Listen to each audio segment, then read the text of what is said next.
Hello guys, welcome to Digichem. जो हम नई सीरीज हमने स्टार्ट करी है रैंक बूस्टर सीरीज, इसमें आज हम पढ़ने वाले हैं रिवीजन ऑफ कैटालिटिक हाइड्रोजनेशन। तो कैटालिटिक हाइड्रोजनेशन में जो भी चीजें आती हैं वो इस वीडियो में कवर्ड हैं। So let's start. तो कैटालिटिक हाइड्रोजनेशन में जो रिएजेंट यूज होता है वो होता है H2 in presence of some metal atom. तो ये मेटल एटम यहाँ पे क्या है, ये एक कैटलिस्ट की तरह काम कर रहा है, इसीलिए हम इसको बोलते हैं कैटालिटिक हाइड्रोजनेशन। और ये मेटल एटम कौन कौन से हो सकते हैं, वो हो सकता है पैलेडियम, प्लैटिनम, निकल, रुथेनियम, आरयू एंड रोडियम। तो ये सारे मेटल एटम्स हम यूज कर सकते हैं कैटालिटिक हाइड्रोजनेशन के लिए। तो मोस्ट कॉमनली चीज होता है वो होता है पैलेडियम। तो एक्चुअली में करता क्या है, फॉर एग्जाम्पल अगर हमारे पास एक मॉलिक्यूल है एसाइल क्लोराइड RCOCl, तो वो इसको कन्वर्ट कर देगा पूरा RCH2OH में। सिमिलरली अगर हमारे पास कोई एल्काइन है, alkyne C triple bond C, ये कन्वर्ट हो जाएगा RCH2CH2R में। अगर हमारे पास क्या है, एल्कीन है RCHCHR, तो ये कन्वर्ट हो जाएगा हमारा RCH2CH2R में। सिमिलरली अगर हमारे पास कोई एल्डिहाइड है C डबल बॉन्ड OH, तो ये हमारा कन्वर्ट हो जाएगा RCH2OH में। और अगर हमारे पास एक कोई कीटोन है, तो कीटोन हमारा कन्वर्ट हो जाएगा RCHOHR में। अगर हमारे पास RC ट्रिपल बॉन्ड N है, तो ये कन्वर्ट हो जाएगा RCH2NH2 में। और अगर RCH2X है, तो ये कन्वर्ट हो जाएगा हमारा RCH3 में। सिमिलरली अगर हमारे पास बेंजीन रिंग है फॉर एग्जांपल, तो ये बेंजीन पे रिड्यूस हो सकता है हमारा साइक्लोहेक्सेन में। तो अगर हम जैसे जैसे नीचे जा रहे हैं, ये जो कैटालिटिक हाइड्रोजनेशन की टेंडेंसी होती है डिक्रीज होती है। तो सबसे इजीली जो हमारा रिड्यूस होगा वो होगा हमारा एसाइल क्लोराइड, और सबसे डिफिकल्ट जो हमारा रिड्यूस होगा वो होगा बेंजीन। तो ये है एक तरीके से ईज ऑफ हाइड्रोजनेशन। तो ईज ऑफ हाइड्रोजनेशन जैसे जैसे हम ऊपर आएंगे वैसे वैसे वो इंक्रीज होती रहेगी। तो अगर हमें नीचे वाले इनको लाइक बेंजीन को RCH2X को रिड्यूस करना है with the help of H2 palladium, तो वो हम रिड्यूस करने के लिए हमें क्या देना पड़ेगा, हमें हाई टेम्परेचर देना पड़ेगा। तो जैसे जैसे हम नीचे आएंगे वैसे वैसे हमें हाई टेम्परेचर यूज करना पड़ेगा इसके लिए। ओके, सो ये है H2 पैलेडियम की प्रेजेंस में, और ये सारे सब में यही हम यूज कर रहे हैं। तो ये जो एडिशन होता है, ये एडिशन एक्चुअली में कैसा होता है, ये एडिशन होता है हमारा सिन एडिशन। मतलब ये H2 जो ऐड हो रहा है हमारा मोस्टली एल्कीन्स और एल्काइंस में, ये सिन एडिशन की फॉर्म में यूज ऐड हो रहा है। फॉर एग्जाम्पल अगर ये हमारा कैटलिस्ट का सरफेस है और इस पर हाइड्रोजन प्रेजेंट है ऐसे कुछ H2, तो जो हमारा एल्कीन है वो ऐसे है, तो ये दोनों हाइड्रोजन सेम साइड से ऐड होंगे। तो हम देखते हैं कुछ एग्जांपल्स। तो ये तो थोड़ी बहुत मैकेनिज्म की बात। अगर हम एक एग्जांपल देखें, फॉर एग्जांपल लाइक दिस, ये है डबल बॉन्ड, इसमें हमने ऐड किया H2 पैलेडियम, और तो हमें क्या मिलेगा, ये एल्कीन रिड्यूस होकर हमें एल्कीन मिलेगा, तो पूरा हमें साइक्लोहेक्सेन मिलेगा। अगर हम H2 के अलावा हम यहाँ पे क्या ऐड कर सकते हैं, हम यहाँ पे D2 भी ऐड कर सकते हैं। D2 हाइड्रोजन का आइसोटोप है, तो हमें क्या मिलेगा, हमें यहाँ पे D और D मिल जाएगा H की जगह। अब हम ये जो हाइड्रोजनेशन है, अगर मान लो हमें दो तरीके के डबल बॉन्ड्स प्रेजेंट है हमारे मॉलिक्यूल में, फॉर एग्जांपल एक डबल बॉन्ड ये है, एक डबल बॉन्ड ये है, और हमने इसमें डाला है 1 इक्विवेलेंट H2 पैलेडियम। तो हमने 1 इक्विवेलेंट डाला है, तो ये किसको रिड्यूस करेगा, ये जो लेस स्टेरिकली हिंटेड है उसको रिड्यूस करेगा। तो इसमें लेस स्टेरिकली हिंटेड कौन सा है, ये वाला, ये है लेस स्टेरिकली हिंडर्ड। तो ये इसको रिड्यूस करेगा, तो हमें क्या मिलेगा, ये कुछ ऐसा मिलेगा।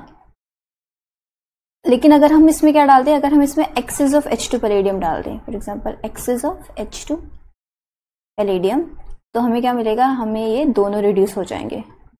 तो ये हमें मॉलिक्यूल कुछ ऐसा मिलेगा। और हम अगर इस वाले मॉलिक्यूल में इसमें अगर हम एक इक्विवेलेंट H2 पैलेडियम और डाल दें, तो हमें तब भी यही मिलेगा। तो हम डायरेक्टली इससे इस पे हम एक्सेस H2 पैलेडियम डाल के ला सकते हैं, और अगर हम स्टेप वाइज आना है तो हम इसमें अगर 1 इक्विवेलेंट डालेंगे तो हमें ये मिलेगा, और इसमें अगर हम 1 इक्विवेलेंट डालेंगे तो हमें ये मिलेगा। तो अगर लेस स्टेरिकली हिंडर्ड, जिसमें स्टेरिक हिंड्रेंस होते हैं, उसके अगर हम एक और एग्जाम्पल देखें, फॉर एग्जाम्पल लाइक ये है, इसमें हमारे पास एक ये है और एक ये है, तो इसमें लेस स्टेरिकली हिंडर्ड ये है, तो अगर हम इसमें 1 इक्विवेलेंट डालेंगे H2 पैलेडियम तो हमें क्या मिलेगा, हमारा ये वाला डबल बॉन्ड तो एज इट इज रहेगा, लेकिन हमारा ये वाला डबल बॉन्ड रिड्यूस हो जाएगा। और सिमिलरली अगर हम इसमें एक्सेस डालेंगे, एक्सेस H2 पैलेडियम, तो हमारे जो है ये दोनों के दोनों डबल बॉन्ड्स रिड्यूस हो जाएंगे। तो हमें कुछ ऐसा मिलेगा ये मॉलिक्यूल। तो हमें जो चीज़ याद रखनी है वो ये याद रखनी है कि अगर हम एक्सेस डाल रहे हैं तो ऑलमोस्ट सारे डबल बॉन्ड्स या ट्रिपल बॉन्ड्स रिड्यूस हो जाएंगे, लेकिन अगर हम 1 इक्विवेलेंट डाल रहे हैं तो हमें ये याद रखना है कि इसमें हमें लेस स्टेरिकली हिंडर्ड पे एडिशन करानी है H2 की। तो अगर हम एक और एग्जांपल देखें इसका तो कुछ ऐसा देख सकते हैं। फॉर एग्जांपल लाइक ये है डबल बॉन्ड एक यहाँ पे प्रेजेंट और एक डबल बॉन्ड ये प्रेजेंट है, तो ये वाला साफ साफ दिख रहा है कि स्टेरिकली हिंडर्ड लेस है। तो इसमें अगर हमने 1 इक्विवेलेंट डाला H2PD तो हमें ये मॉलिक्यूल कुछ ऐसा मिलेगा लाइक दिस। और अगर हमने एक्सेस डाला तो दोनों के दोनों हो ही जाएंगे, तो उसमें कोई वैसी बात नहीं है। तो अगर हम एक और कंसेप्ट अगर हम यहाँ पे अब सीखे, एक कंसेप्ट होता है क्या, अगर हमारे पास कॉन्जुगेशन में डबल बॉन्ड प्रेजेंट हो, फॉर एग्जांपल कॉन्जुगेशन में डबल बॉन्ड ऐसे, ये दोनों डबल बॉन्ड आपस में रेजोनेंस में है और ये तो सिस फॉर्म है, लेकिन हम इसे ट्रांस फॉर्म भी ले सकते हैं। ये दोनों हमें सेम प्रोडक्ट्स देगी क्योंकि इधर सिंगल बॉन्ड के अराउंड जो है रोटेशन पॉसिबल है। तो ये जो सिंगल बॉन्ड के अराउंड सिस भी हो सकता है, ट्रांस भी हो सकता है, अपनी मर्जी से घूम सकता है। तो अगर हम इसमें H2 पैलेडियम डालेंगे जो कि होगा 1 इक्विवेलेंट H2 पैलेडियम, तो हमें क्या मिलेगा, हमें जो हमारा प्रोडक्ट मिलेगा वो कुछ ऐसा मिलेगा। ऐसा क्यों हो रहा है, क्योंकि अगर हम अपनी एल्कीन देखें वो कुछ ऐसी है और जो हाइड्रोजन है वो कुछ यहाँ से ऐसे ऐड हो रहा है। तो एक हाइड्रोजन इस जगह पे ऐड होगा, एक हाइड्रोजन इस जगह पे ऐड होगा और ये बॉन्ड कुछ ऐसे शिफ्ट होगा। तो इस जगह पे एक डबल बॉन्ड आएगा, तो हमें इस वजह से ये वाला प्रोडक्ट मिलेगा। लेकिन अगर इसमें हम एक्सेस डाल देते हैं, एक्सेस H2 पैलेडियम, तो हमें सिंपल एल्केन मिलेगा हमारा। अगर हम इसमें फर्दर 1 इक्विवेलेंट डालेंगे H2 पैलेडियम तो यहाँ से भी हमें हमारा एल्केन ही मिलेगा। फॉर एग्जाम्पल जो प्रोसेस होती है वो स्टेप वाइज में ऐसे ही होती है, पहले से ये रिड्यूस होगा फिर इसके बाद ये रिड्यूस होगा। तो एक्सेस H2 पैलेडियम में यही वाली प्रोसेस फॉलो हो रही होती है। तो अगर हम नेक्स्ट एग्जाम्पल देखें इससे रिलेटेड, फॉर एग्जाम्पल कुछ हमारे पास ऐसा कंपाउंड है हमारा, ये डबल बॉन्ड जो है वो रिंग में प्रेजेंट है और ऐसे है, और इसकी जगह एक और हम लें जो हमें सेम प्रोडक्ट देगा, वो होगा कुछ ऐसा, ये और ये। तो ये यहाँ पे सिस डबल बॉन्ड्स हैं और यहाँ पे ट्रांस डबल बॉन्ड्स हैं, लेकिन हमें दोनों सेम प्रोडक्ट देंगे क्योंकि इस बॉन्ड के अराउंड जो है रोटेशन आराम से पॉसिबल है क्योंकि सिंगल बॉन्ड है। तो इसमें अगर हम अपना 1 इक्विवेलेंट H2 डालें, H2PD डालें, तो हमें क्या मिलेगा, हमें कुछ मिलेगा ऐसा ये। और इसमें हम फर्दर 1 इक्विवेलेंट H2PD डालें तो हमें हमारा सिंपल साइक्लोएल्केन टाइप वाला स्ट्रक्चर बनेगा, मतलब विदाउट एनी डबल बॉन्ड्स हमें मिलेंगे। और यहाँ से हम डायरेक्टली ऐसे भी जा सकते हैं, हम एक्सेस H2PD डाल के। अगर हम ये रोटेशन पॉसिबल रिस्ट्रिक्ट कर दें तो फिर क्या होगा, फॉर एग्जांपल हम कुछ ऐसे लें लाइक दिस। तो हमने ये लिया और हमने यहाँ पे डबल बॉन्ड कहाँ पे लगाया, इधर।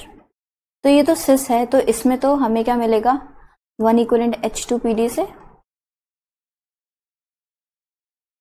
हमें कुछ मिलेगा डबल बॉन्ड यहाँ पे लाइक दिस। यहाँ से डबल, ये वाला डबल बॉन्ड जाके ये बीच में डबल बॉन्ड आ गया 1 इक्विवेलेंट से, और एक्सेस से तो ये रिड्यूस सारा ही हो जाएगा, वो तो सिंपल है। लेकिन तो अगर हम एग्जांपल ये वाला देखें जिसमें ट्रांस डबल बॉन्ड प्रेजेंट है और हमने क्या किया है, ये ऐसे ट्रांस डबल बॉन्ड प्रेजेंट है और हमने मॉलिक्यूल की रोटेशन रिस्ट्रिक्ट कर दिया है, तो इस केस में जो अगर हम 1 इक्विवेलेंट H2 पैलेडियम डालेंगे तो हमारा जो रिड्यूस होगा इस केस में सिर्फ एक डबल बॉन्ड रिड्यूस होगा।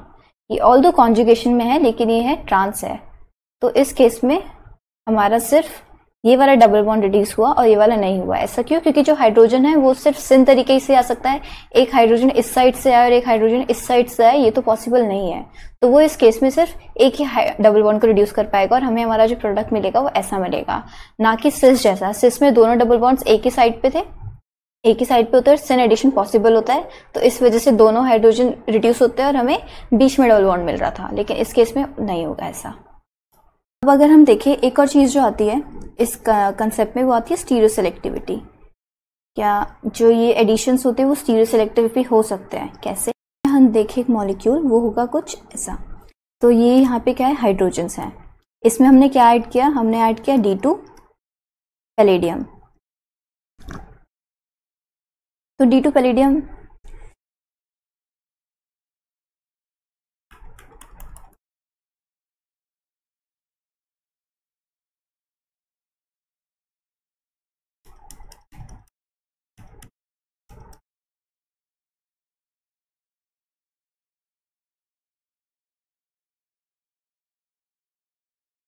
तो इसमें अगर हम एक अपना मॉलिक्यूल देखें, वो होगा कुछ ऐसा, लाइक दिस।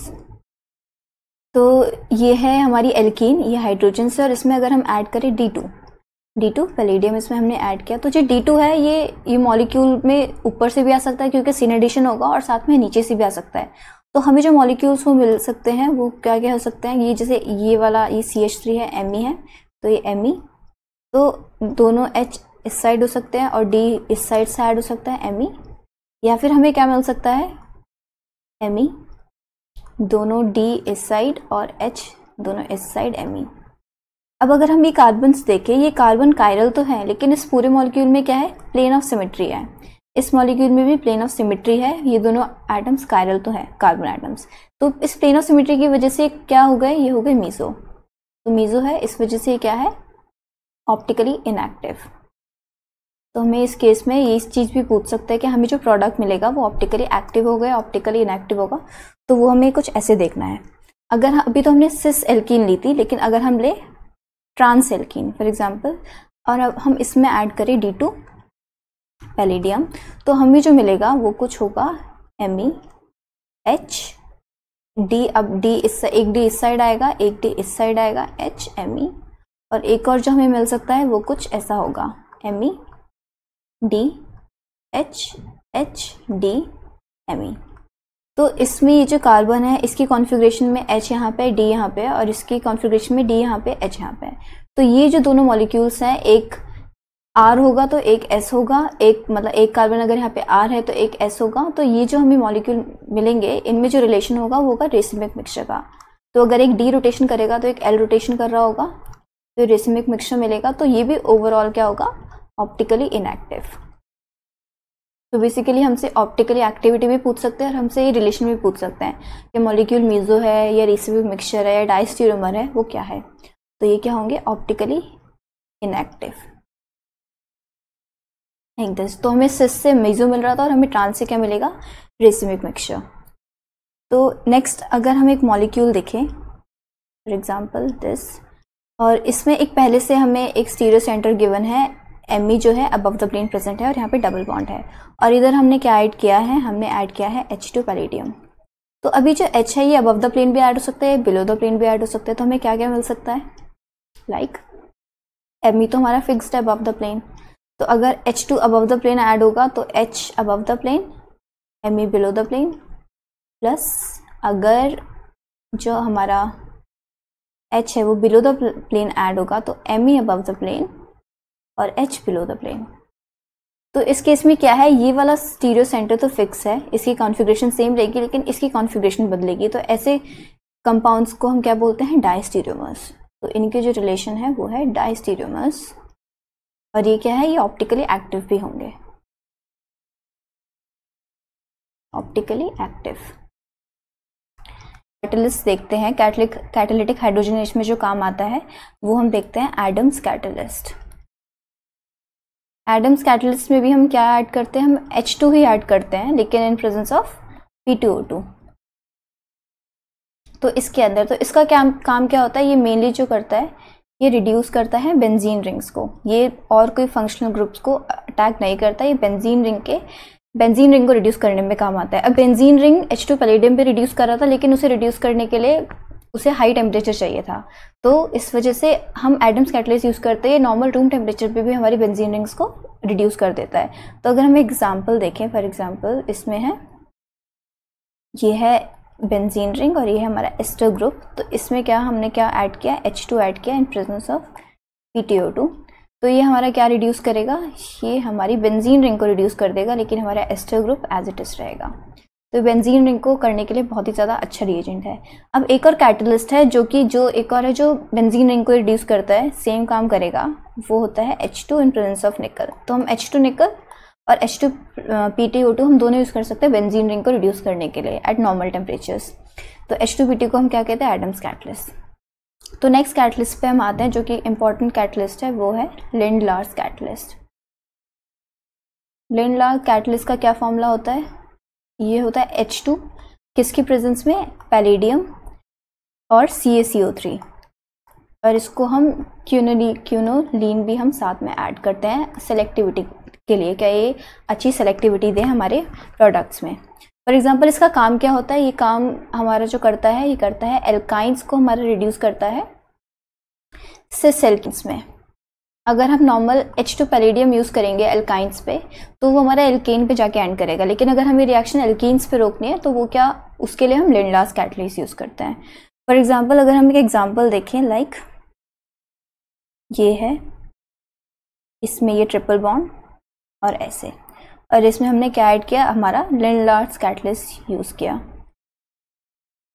जो है H2 पैलेडियम CaCO3 की प्रेजेंस में। तो हमें क्या मिलेगा, हमें कुछ मिलेगा ऐसा, हमें सिस एल्कीन मिलेगी। सिस तो हमेशा सिस ही हमें देनी है इस केस में, क्योंकि हमेशा सिन एडिशन हो रहा है, सिन एडिशन से हमें सिस एल्कीन्स ही मिलती है।